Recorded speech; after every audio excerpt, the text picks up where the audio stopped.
Well, I learned a lot up there. One was to respect people for what they really were.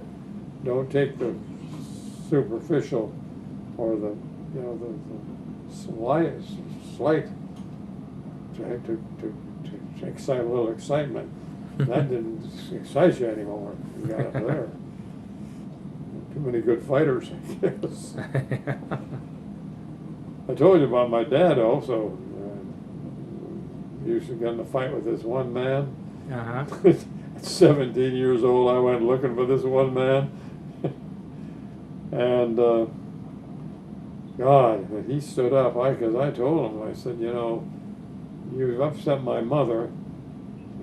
My father coming home pretty badly beaten around the face. I said, no, my mother gets all upset. I said, so you fight with my father again, and you're going to be fighting with me. I said, and I'll have an equalizer. Well, an equalizer I was thinking was a baseball bat. Uh-huh.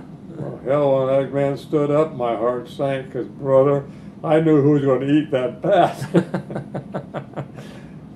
But I had told him my father could get ornery once in a while.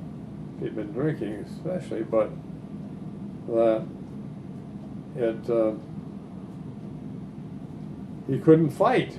I said, he can't see well enough to really fight. So when I got through, he stood up. God, I could see when my dad got beaten. This was a real man.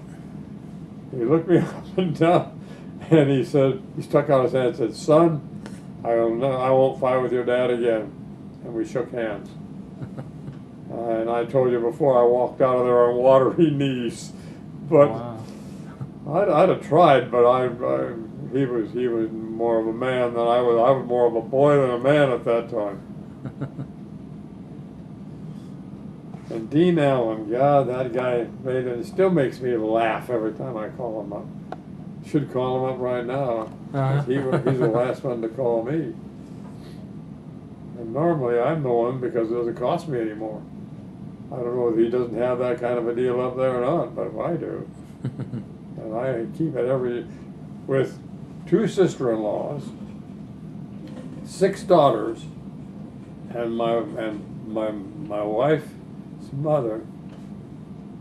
Now that is a lot of long-distance calling, especially from Alaska. Now we can call Alaska too.